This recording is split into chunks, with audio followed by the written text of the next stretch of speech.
Buddy, thank you for coming. This is my very first solo live, and there's Juno, and G. Covington is here, and AD, and I'm just so pleased that you're here. Thank you very much. Oh, and there's Starfish, HHI. Thank you for coming. Well, I just wanted to go through a couple things about why I'm interested in this subject of using our psychic and intuitive skills at work and in daily life, really, too.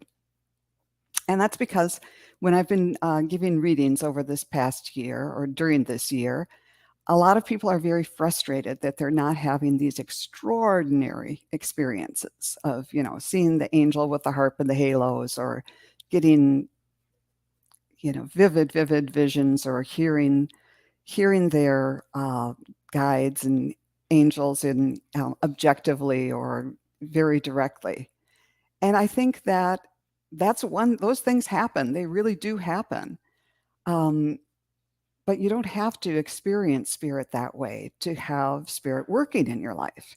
And I really think that a lot of us, especially people in this group, oh, hi, Deb H. And there's Terry and Barb. Thank you so much for coming. But I think a lot of people, especially in this community, um, are having a lot of contact with spirit and working with spirit. And sometimes it's in ways that you don't really recognize. And I'm all about bringing in spirit into daily life and making this, just really integrating them and their wisdom and guidance in our daily interactions, including at work. And as people come in, I'll just uh, tell you one little thing that's happened this week. This isn't so much work related, but just a little nudging, a little something that happened that made me realize that yes, this is going on all the time. We just need to be aware of it. So here's what I got for Mother's Day. It's these cool little headphones, or they're not quite earbuds. They're the kind that go over your ears. And I wanted these that go over your ears so that I wouldn't lose them. So you can tell where this is going already, right? So earlier this week, I needed to do just a little painting project on the garage door. So I got everything ready, and I changed clothes and got into an old kind of a hoodie, and I put my phone and these although they weren't in the case, in the pouch of the hoodie. And then went downstairs to the basement and got the paint and the stir stick and the brushes and headed out to the garage. And I was fumbling for the keys or something to open things up. But anyhow, I did the project and everything was fine. Went back into the basement, cleaned up everything, went upstairs to change out of painting clothes. And I realized I'd lost my headphones. This all went so quick, I didn't even take time to put them in. And this was probably about 4 in the afternoon. And I spent the rest of the day going back and forth, retracing my steps, looking at all the pockets in the hoodie and in whatever else I was wearing. And I was just so angry with myself that I had one of them, but I'd lost the other headphone, the other earbud. And I looked in the garage. I looked outside of the garage. I looked all along the sidewalk and up and down the basement steps. And I looked everywhere multiple times. And I was just so angry at myself that I couldn't even hang on to these things for a month. And so that was me for the rest of the night. I was really angry with myself. So the next day, it was like, okay, let's just let this go. And I had to drive somewhere. And I realized, well, I can still use one of them and listen to something on YouTube or a podcast or something with the other one. And then I thought, that's really safer, because now with one ear open, I could hear sirens or, someone shouting or something like that. It's probably not as safe to have both earbuds in if you're driving. And I thought, I don't listen to music that much. I usually listen to podcasts or just YouTube programs. And it doesn't really matter if I have the perfect sound on both sides. So I was like, okay, I can live with this. And And then I just kind of let it go. And then I started doing some gardening. And oh, I know the reason I was driving, went out to get some annuals to put in the garden, and I had a great time. Finally, it was warm enough to put these annuals in, and then just started pulling some weeds. And I bent down to pull some weeds by the sidewalk right near the entrance to the garage. And because I was looking in a different way, really down at the base of the little lilies of the valley that grow there, I saw there was my earbud. It was right there all along. I had not bent down to look at it. Was like hiding between those stems of the lilies of the valley, like these ones that are behind me. And again, once again, the spirit was saying, you need to take a different perspective and everything will come to you. And it's so true. So my lesson from that was, if you're focusing on lack and if you're just angry and pissed off, what are you going to bring to yourself but more lack? If you are focused on something wonderful like planting and pulling weeds and things that I love to do, and then seeing the upside of moving on without things being as they were before, then good things, there's room. You open up room for things to happen to you there. So that was my lesson of the week. Just a little subtle nudging. It wasn't, I didn't hear anything or see a vision like I do when I'm doing readings, but those types of things are open to us all. And they are at work too. So there's Jules. Hey, Jules, good to see you. And Chris Martin and T Barb. Thank you all. And Deb Kane. Thank you so much for being here today. I really appreciate it. So now let's go on to talk about woo-woo at work. And I'll tell a couple stories just to get us going. But I really want to hear from you. So if you have experiences about how spirits work with you, feel free to put them in the chat. And if you can, put them in all caps. That would be helpful. But I will do my best to be able to read them and star them so that we can all share. Okay, stories. Here we go. Where did I put this? Here we go. So I've worked in marketing and communications and public relations for most of my career. And I realized, so even though I've done it in lots of different venues, from art museums to a place that did performing arts, to computer companies and technology companies, and working with law firms and just all kinds of different things, and healthcare and all kinds of stuff.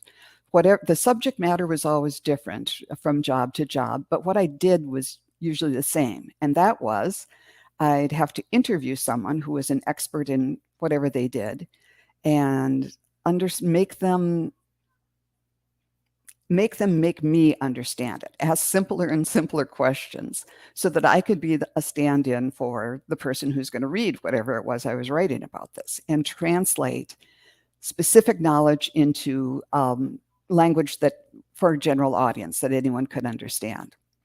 And I always kind of knew, because people told me, that I was pretty good at this. And I would explain it to other people, that when I went in to talk to somebody or interview somebody, it's like, okay, let's take the ego out of it. I don't care how stupid I make myself look. But I did this through the interview process. When I was asking questions, there came a point where I kind of tuned into the other person. And I described it as doing sort of a Mr. Spock mind meld. Remember that from the original Star Trek, where he'd put his hand on somebody else's head and he could understand what the other person was thinking and what that was all about. So, but that was just kind of normal for me. And so I didn't really give it too much import until I, started doing more in the woo-woo world. And people seem to like that. People gave me just wonderful compliments. Somebody said, you took what I said and wrote what I meant. You captured my ideals And what I really wanted, this was from a lawyer, and he said, you captured what I want this practice to be. And he said, months after I wrote the website copy for him, for his law firm website, that he reads it once a week because it inspired him, because I was able to tune in to his highest ideals of what he really wanted to be doing, to help people and protect people and uh, all of that. Uh, One time I interviewed a research scientist, and after the little article for an internal publication um, was published, he wrote me and said, "Now my mom understands what I do." And he'd never had that. And I've had people say, "Oh, you really get me. Would you write ghostwrite my autobiography and all of that?" So there is this power that you can have by, at least in my case, I didn't really know it at the time, but I was using my empathic skills to help me at work and um, to tune into people and bring them to light. And it was, it all worked really well. I also used it during times when I was in a position where I was hiring people, and I was hiring writers, also other writers to do writing for law firm websites. And that was hard because you had to have somebody with enough backbone that they could handle dealing with attorneys who don't like, they want to be the ones asking questions. They don't want to be interviewed. And oftentimes they will feel like they're not getting their money's worth unless you really argue with them. Um, so, but a lot of writers are a little bit more introverted and quiet. And oftentimes they don't come across really, they don't like shine, shine, shine and have this big out there personality in an interview. But I could kind of tune into some of these writers and realize when we had somebody who was really good. And I just loved it when my intuition would say, give this person a chance. Let's hire this person rather than the one that had the big personality or whatever. And a lot of times those people worked out really well. It was the case of still waters running deep, and they just shone. So those, both being the writer myself or else hiring other people, that kind of insight and intuition was really helpful. Oh, but here's some people who have. I'm going to go through and star some of your very wonderful comments here. And okay. So let's see what Jules has to say. I worked for a holistic dentist in the 90s, and my Reiki master snapped me up there. The doctor was always joking for me to get out of his mind because I always had the exact next thing that he knew he was needing. That's a perfect example. You just were tuned in and you knew exactly what the next thing was. Who is this? Junosphere. I ordered a deck of high-priced oracle cards. I found them at a very low price, and when they arrived, the invoice said that a card was missing, which I did not know. But no cards were actually missing. So you tuned in and you knew that this was the deck for you. So just in everyday life, you were unconsciously responding to this, and it worked out the best for all concerned, or at least for you. So that was great. Who else? Here's T-Barb. My daughter threw a financial problem at me that I couldn't handle. I told my guides, okay, guys, you know I need help. I know you provide me with abundance. Long story short, it was completely fixed. I love that trust. That trust that, okay, on the surface, it is not apparent how this is going to be fixed. But I imagine there are some twists and turns. And because you made the commitment, you brought in the guides and said, okay, it's up to you. It got done. That's wonderful. And here Junosphere has another one.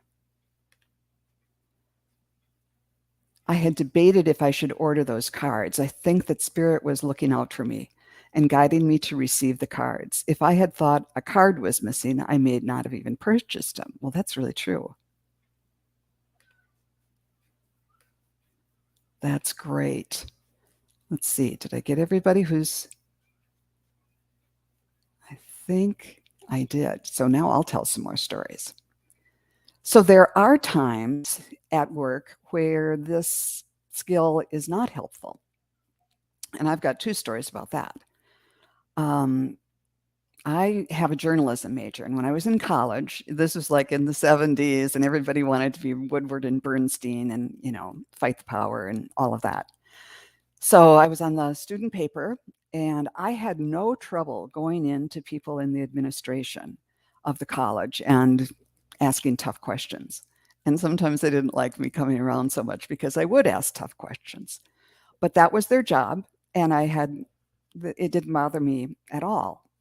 And it was their job to answer them. And I was always fair and gave them, you know, gave their responses. It was really balanced about it, I thought. But one time I went to the office of of a professor, and I don't remember exactly what had happened, but he had been, as not part of his work at college, but as part of an organization that he was involved with outside of work. He had signed something that became controversial. And I don't even remember what it was, but it was like all of a sudden it was sort of in the news, and he was a controversial figure on campus. So, of course, my little news hound self had to go and ask him some questions. So I was sitting outside of his office, waiting for him to, waiting for the appointment. And I could overhear him talking on the phone to someone. And I kind of think he was probably talking to his wife or a family member. And he was shaking in his boots as he was talking. And he was saying, "What am I going to say? This could be the end of this job. And she's sitting right out there. What am I going to say to her?" And here, this man, it was just struck me because he was afraid of me. And it did make me realize that that the story that I kind of wanted to write, to go in and get the facts and let them fall where they may, would have consequences on this man's life. And so my empathy was such that I didn't like that. I didn't like that feeling. Up until then, I was like kind of the ruthless reporter, but my empathy got in the way, and I downplayed that. We had a discussion. I did not write the hard-hitting story that I thought I was going to. But it was one of the things that made me feel like, yeah, I could go into PR and marketing and that type of thing, even though I'd always thought I would be this reporter. And then there was another time. I've always been a writer or in communications of some sort, except for one 6-month period in my life. And I could not get a job anywhere. I had, anyhow, long story about how it happened. But the only thing I could do was take a sales job. And I'd always kind of been interested because my dad was in sales, and he was such a good salesperson. Well, he started out in sales and then moved up the ranks. But he was such a good salesperson, he made you think that it's the absolute highest calling there was. And I kind of wondered if I had it in me. So that was one of the reasons I took the job. And so I was there, this was commission sales. And so I would greet these people coming in to buy or to assess things. But right away, again, my empathy, I tuned in with them. And pretty soon, I made lots of friends. Making friends is a euphemism in sales for not selling anything. So I made lots of friends, and we would talk, and I was projecting to them, it's kind of expensive here. Maybe you don't really want to buy from here, do you? Now, I didn't say that in so many words, but I picked up on their energy. And again, it was like, I don't want, anyhow, it did not work out well. I was never so happy as when I would left there and went back to being in the communications field, because I knew that this was something I could do, and but it was a really good um, example for me that, that I was just a square peg in a round hole there. And it felt really good to go back where I fit. But it was the thing that made me successful as a writer, being able to kind of tune in and connect and get information from someone and then present it, was the very thing that made me a failure in sales. So it does work both ways. Let's see. I think someone else, T Barb, said her guides told you how to handle it. They sent me songs. We are the champions. After the problem was fixed, they sent to my brain a song, Take a Chance on Me. Oh, that's great. I love when spirit works through songs. And you did. You took a chance on them and it all worked out. That's just beautiful. Hey, if you're just joining us, here's Vivian and Carolyn Adams. Carolyn says, example of not so helpful one that has to defend. Yes. Okay. Well, I've got some examples from other people who I talked to about this. There we go. And one of them, let's see. One of them told me in her career as a financial planner. Oh, here we go. As a financial planner, she looked, at first she was like, well, it was all kind of a set program that I did. And part of that was understanding the client's goals. Do you want to have money left over to give to charities or to pass down to your kids, or do you want to spend everything and not have that? How aggressive do you want to be? Do you really want to push the envelope, or do you want to have more? What's your risk tolerance? And she told me that no matter what they said, she could tell kind of what they really meant, no matter what they said. So that's another example of somebody using that intuition or being able to tune in and kind of read somebody, and what might be coming out of their mouth might not really match up with the energy that they're sending you. So that's another great way to use your intuition at work.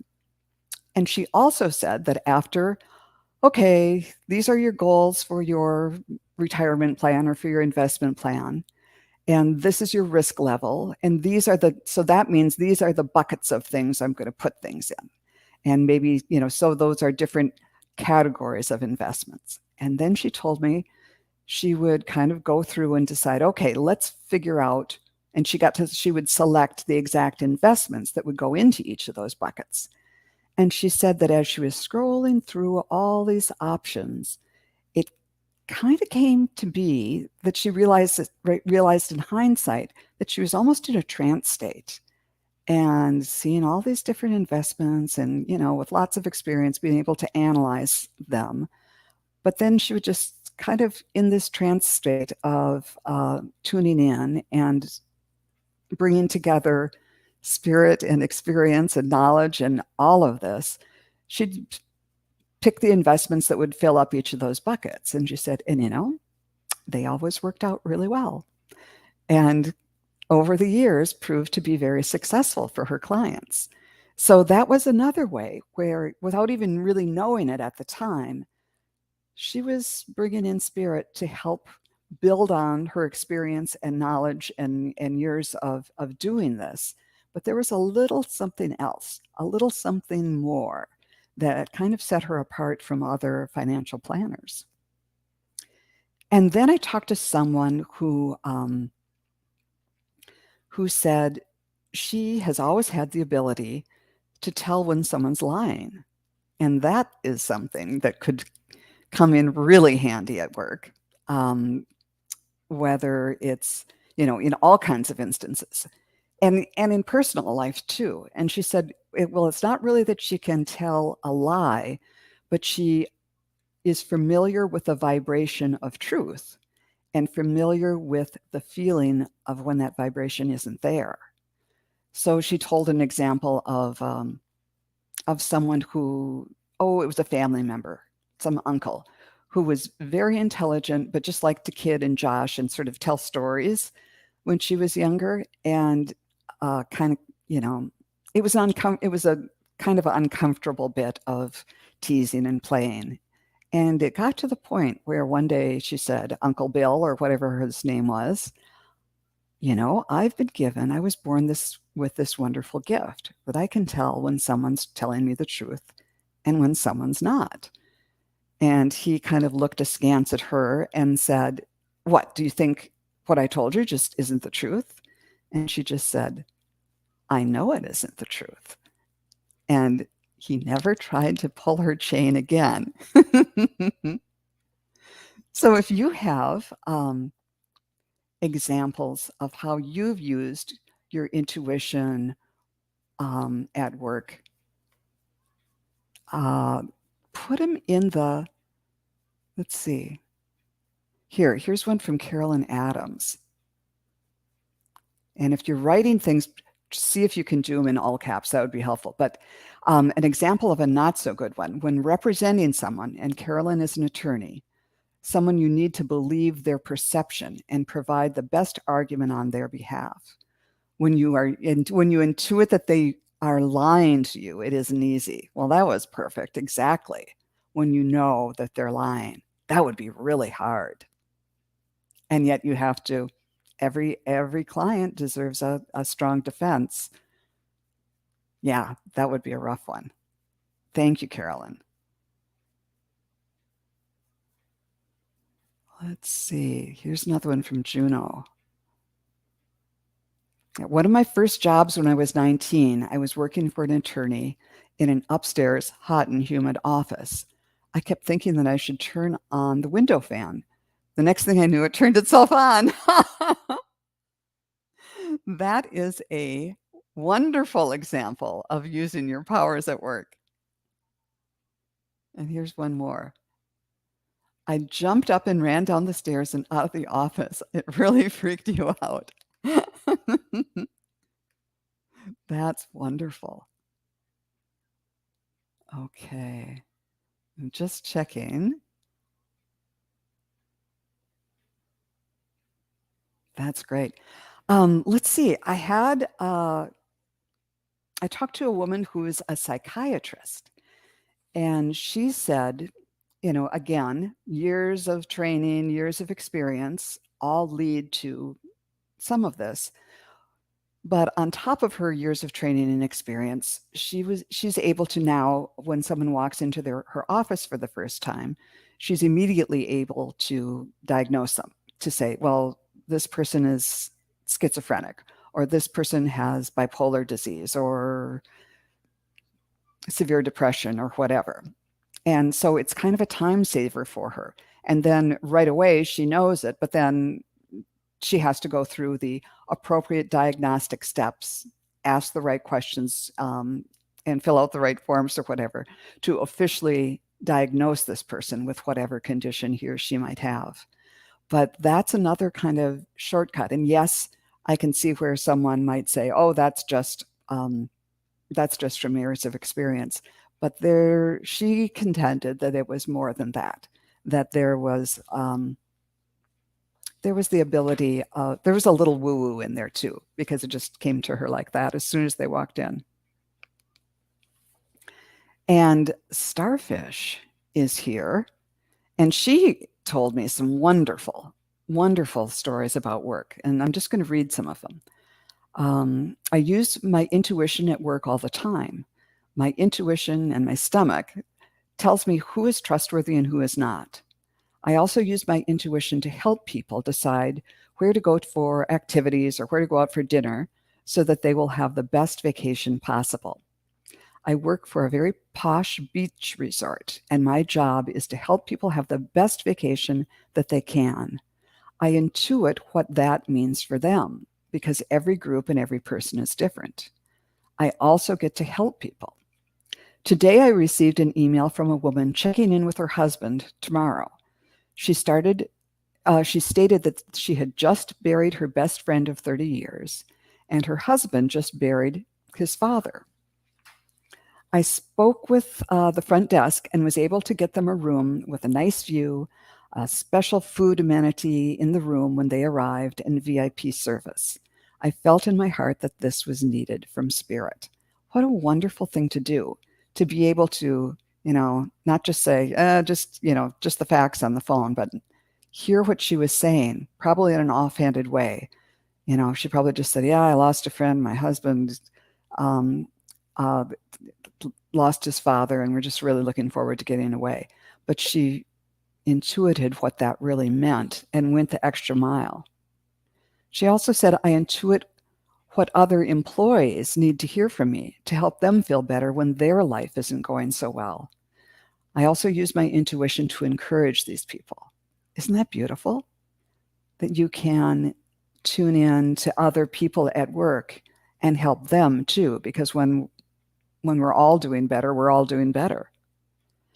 And she said, I definitely wear my protective black tourmaline mala every day, and I do a protection when I step outside my front door. As an empath, doing protection helps me avoid taking on anyone else's energy. That was beautiful. Thank you.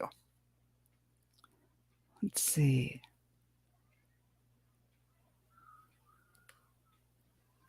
I have been listening recently. I've gone back to listening to Abraham Hicks videos, and just some of the little brief um, snippets from some of her presentation, from Esther Hicks's presentations. I was really into it, maybe 5 years ago, and but then kind of put that on a shelf, and it's just kind of come back recently for some reason. And one of the stories that that Abraham told about Esther was that Esther had a daughter who, at the time that's happened, was working in a restaurant as a server. And so what she did, because she'd had the best of teachers about how to raise your vibration and draw what you want toward you, on her commute to work every day, she would have this long conversation with herself and sort of envision all the wonderful people she was going to meet that day and how much they would appreciate her knowledge and her recommendations, and what a big tip that they would leave, and what fun interactions she would have with both all of her wonderful customers and with the people in the back of the house and with everyone involved. And she thought about when you're working with the cooks and the salad kids and all of that, all the prep people, that you can get into this flow where things just work like clockwork. And, as soon as you need something up, it's hot, and you're on your way, and everything was just working smoothly. And so that's what typically happened to her. She would have great days at work. She would meet wonderful people. She'd work very well with the back of the house folks, the cooks and everyone. And it was always a positive experience. And she typically went home with quite a lot of money in her pocket from great tips, and knowing that all of her customers went away with a great experience. And but one time something happened, and there was, I don't know what was going on at home, and she forgot to do that, and the exact opposite happened. So that's a way, not only to use your intuition to tune in, but to kind of set the stage for how things are going to go that day at work. And I thought that was a really good tip on how to manage your day at work before you even get there. Let's see. What's this one? Using your intuition to help others is the best. That's so true. I love it. Well, we're about halfway through. Oh, and I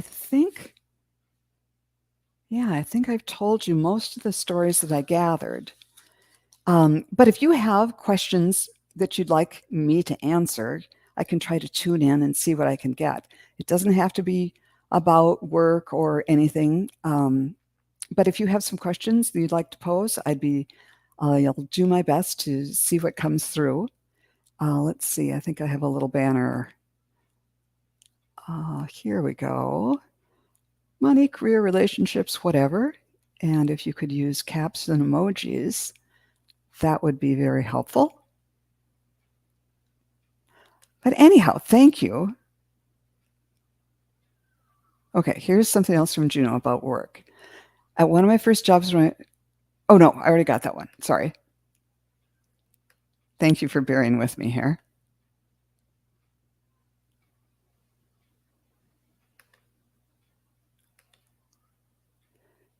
Do you do anything special to call in your intuition before work?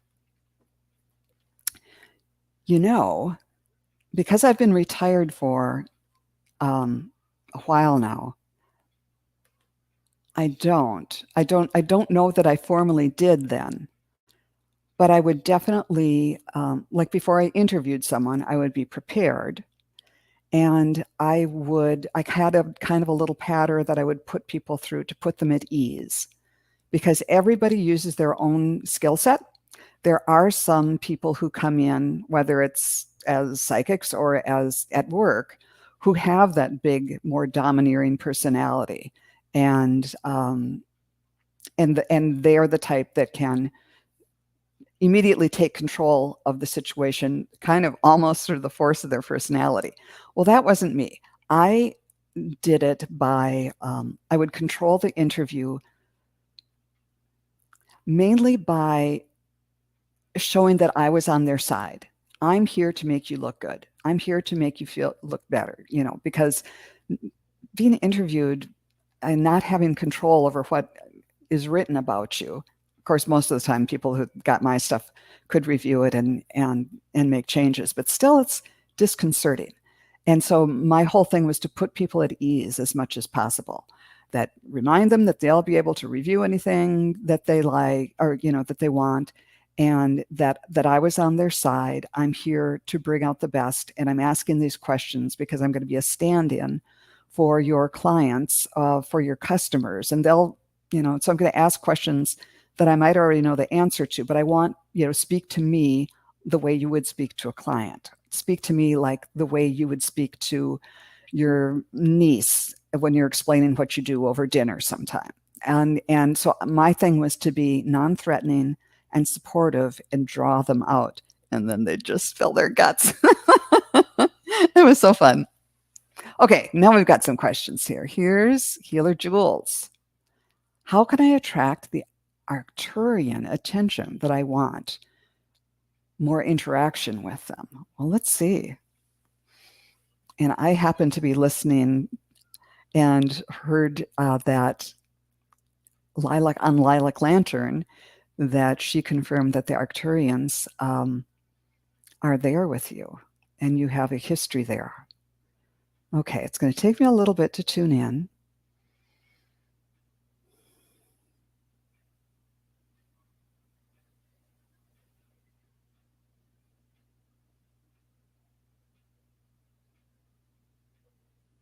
They're saying, just start speaking to them.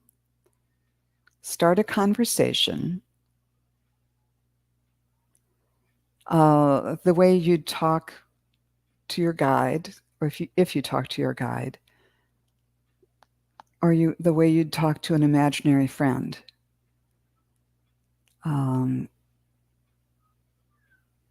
They are a bit hesitant because they know from past experience in dealing with humans that this kind of contact can be frightening. So even if you don't get a response, they're saying, kind of do with them what I was just saying about what I used to do with interview subjects. Put them at ease. Let them know that you want to work together with them as a project. You want to make them look good.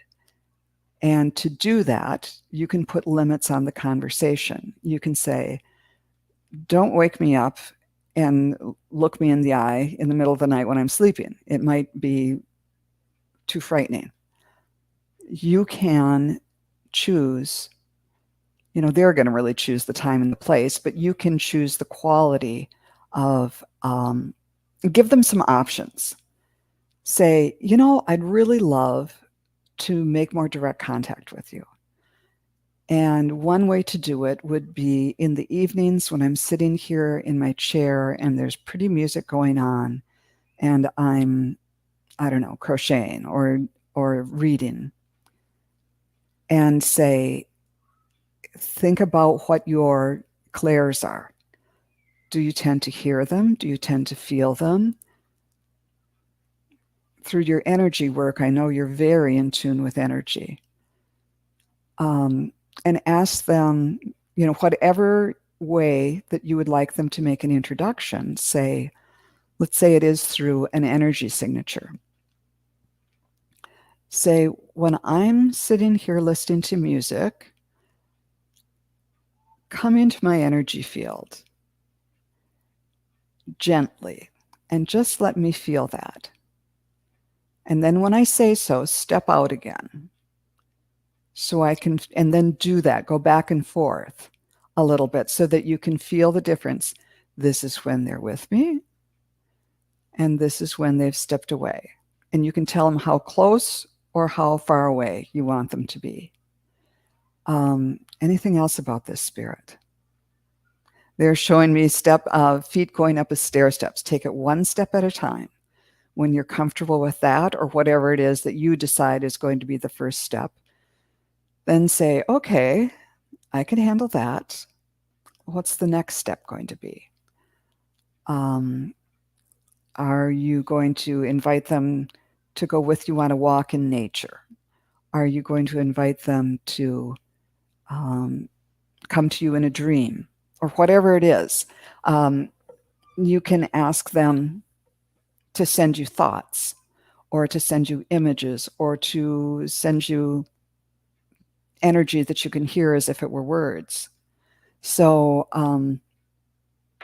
just invite them in, but kind of be the person who be in control. You can be in charge and set the tone for this conversation. Thank you. That was fun. I hope that helps.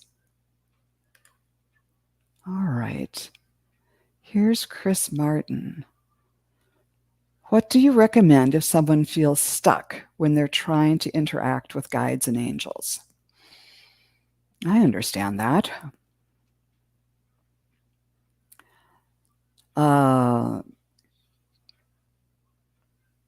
Stop trying and start allowing. The trying puts too much pressure on things. Start with the little things. Start with recognizing where they already are. Like my little story at the beginning about recognizing. My story at the beginning was being so focused on losing something that I couldn't allow in the little nudge to show me where the thing I lost was. So just clear yourself of that frustration and go back a few steps. And just in meditation, don't make the goal of meditation making direct contact. Make the goal of meditation a change in consciousness. I've got a video somewhere that kind of goes through a meditation that takes you kind of out in space. And that's the place. Just go to that place and sit in the power. And the more you do that, and then invite them in, but don't put any pressure on actually making contact. And train yourself to be satisfied and energized and pleased and happy that you can get to that place in meditation, that place of peace and And then also start asking for small signs, little things, and be very, very grateful when you get them. Um, show me a bird, show me a coin, make the request and then let it go. Show me a dragonfly. Um, I hope that that was helpful, but it's the feeling stuck, the because we are so of the earth, we're so three-dimensional, and everything in life that we've done so far, it seems it's all about how hard you work and how much you try and how much effort you put into it. And this is almost the opposite.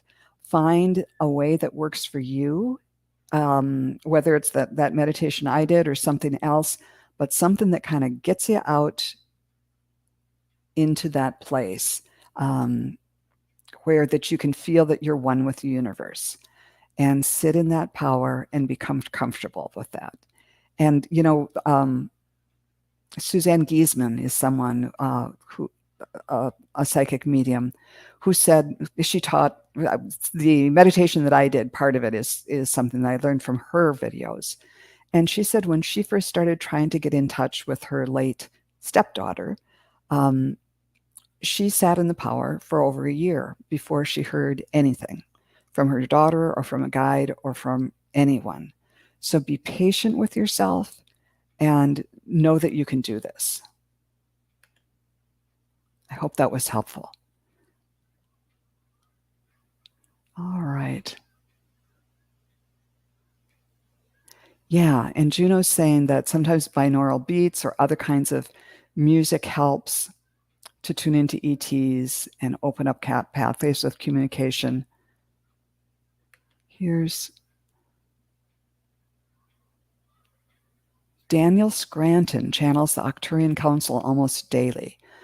Go to his website and sign up for daily emails. Ooh, that sounds great.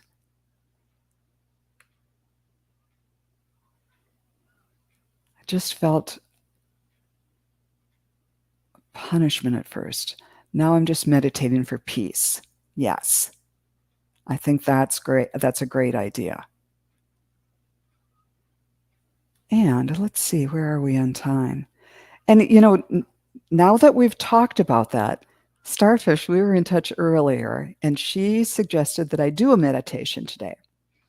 So as long as we're just talking about that, let's do it if you're interested. And I've said in other videos, I believe, that I have a hard time with guided meditations because I've usually had a hard time with visualization, which is why I know when I'm doing readings. Oh, here, I need to get, excuse me, please. There we go. That the image that I get have to come from spirit because there's no way that I could make them up. But let's just do a quick meditation to help all of us get to that place where you can sit in the power. So let's take a couple deep breaths.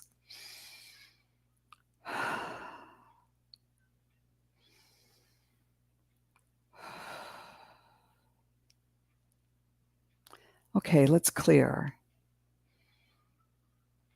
Please, Spirit, clear me. Please clear my mind of anything that's blocking me from my connection with you. Please clear my body of anything that's blocking me from connection with the all that is. Please clear my aura, all the layers of my aura, of anything that's not mine to deal with. Please clear my soul. All right, let's envision a shaft of divine white light coming down from the heavens and encompasses you. I'm connected to divine source energy. Now envision a bubble of light protecting you and protected from all harm. And now the shaft of light goes down and connects with the core of the earth. And I'm grounded in Gaia. Now bring the energy up, and we're not going to go through all the chakras, but go up to your third eye chakra. And envision it blinking open like you have a big eye right here.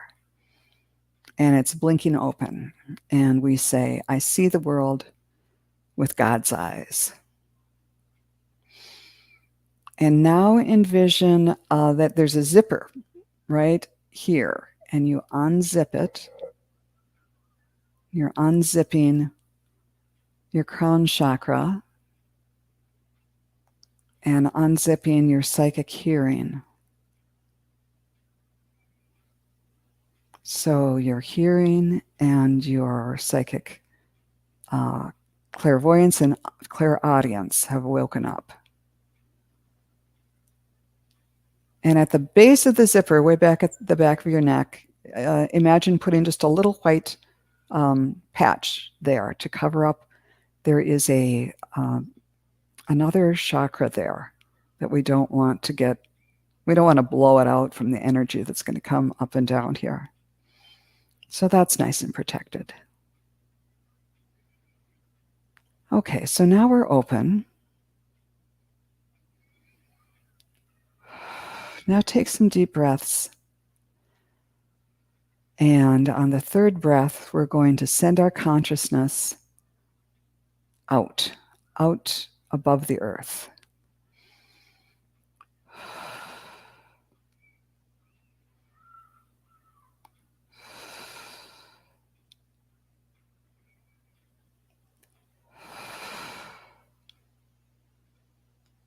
Okay. All right, so now you're kind of floating out here. Oh, I forgot. We were going to go swimming. So now this can be on Earth or somewhere else in space. But from this point, where you're not really connected to Earth, think of yourself on a beach. It's like a beach in the Caribbean, and it's a sunny day, and there's a white sand beach, and you're walking down to the shore, and the waters are turquoise, and you can smell the salt in the air, and you happen to have some fins and a snorkel. And you sit down, and you put the snorkel and the mask and the fins on, and you just push off, and all of a sudden you're in this different world. You can see things perfectly. You didn't even have to spit in the mask, and you can hear your breath coming in and out easily through the snorkel, in and out. And as you head out, it feels so good to be supported by this water that's like the exact temperature of your body. And everything's so calm. You go over by a little rocky outcropping. No, first you're going over some turtle grass. And there's just these little sprigs of grass-like growth on the bottom of the seabed here, and there are starfish sprinkled among them. And they're beautiful. And then as you go further out, you're seeing all kinds of beautiful fish. They're kind of right along the rocks, tiny ones and larger ones. And now you're seeing this huge swirl of silver white fish. They're tiny, but they move like when starlings move in a murmuration. They're all swirling together. And when they turn, the sunlight glints off of them. So it's as if you're swimming through this school of tiny little fish. It's like you're swimming through starlight.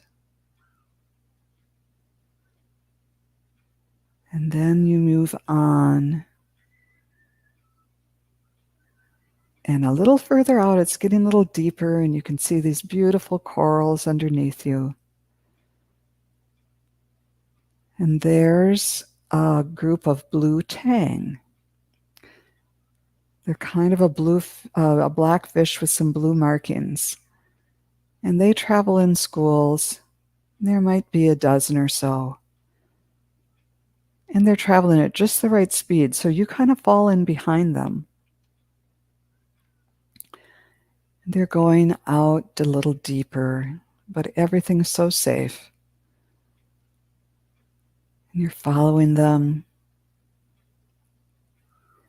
And now they're taking you into it's like you've gone out from shore and there's like a little rocky outcropping, not too far out from shore. And part of it is a little tunnel. And there's plenty of room in the tunnel. It's not all filled with water. Some of the tunnel is above, so it's really safe to go through. You follow the blue tang through this tunnel. And on the other side of the tunnel, it's like you're in a cavern that has light coming through the top. So it's light, but there's a shore and there's a beach, and you get out of the water, and it feels so good. The sun is beating down and warming your skin, and you sit down and you realize that it's like you're in a geode, except the top is off and the sunlight is coming through. But the rest of this cavern, the rest of this space, is filled with amethyst crystals. Just feel that for a while. Feel how that raises your vibration.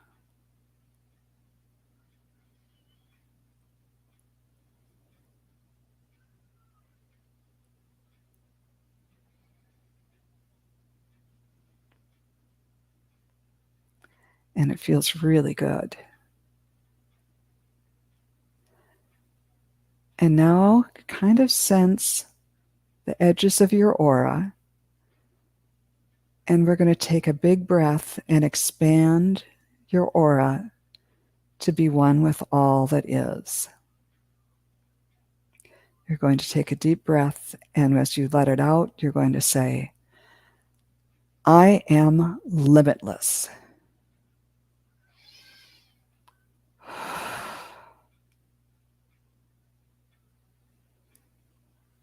And now you might feel a little presence, a little pressure on the top of your head, more to the right. Tune into that and invite in your guides and your spirit team, your angels, your departed loved ones. And just sit here for a while and be with them in this beautiful place with the high vibration. It's so high that it's just pulsing.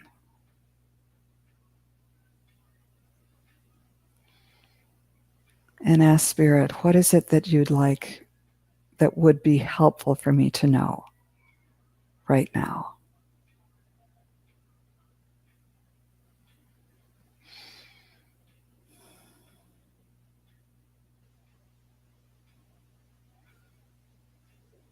And you might hear something or feel something.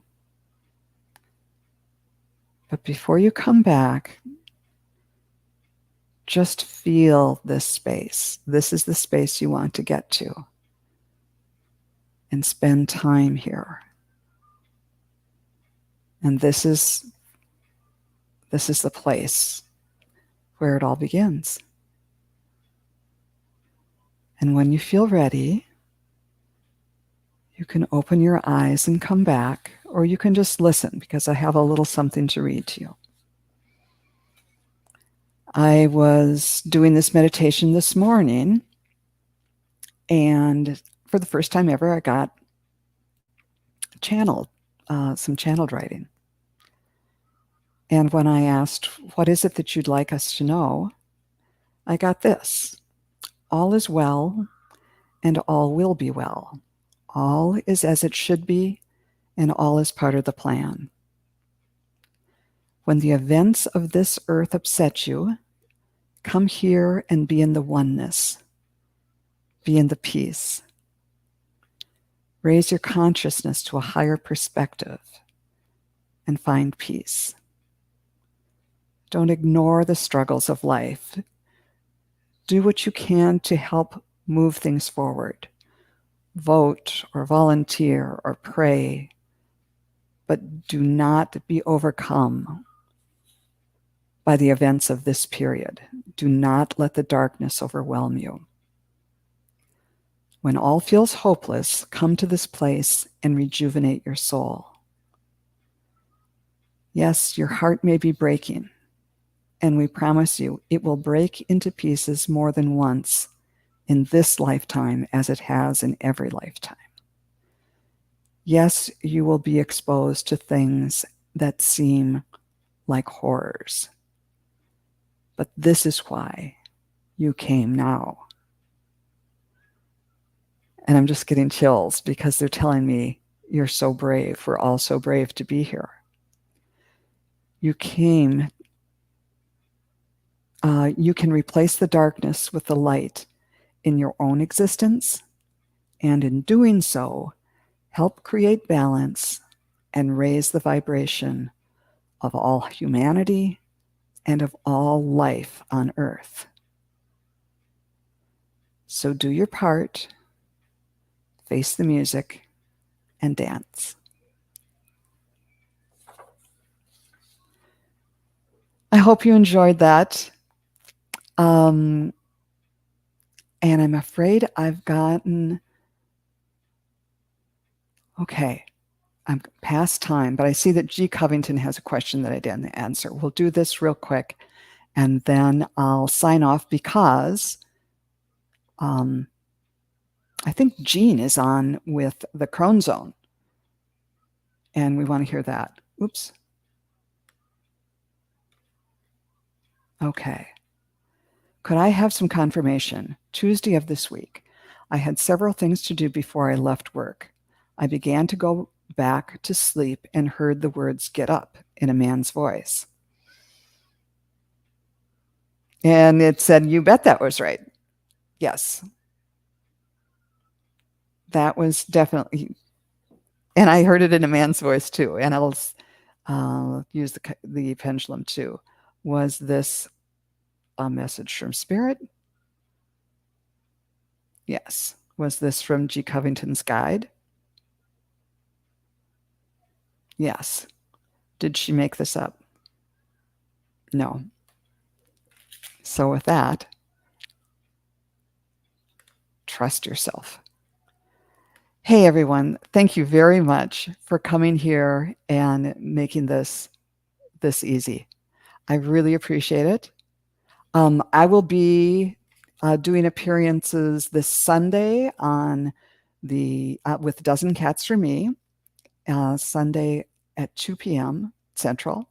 Monday the 30th, I'll be on Sun Psychic Jean's channel with Terry Suzuki.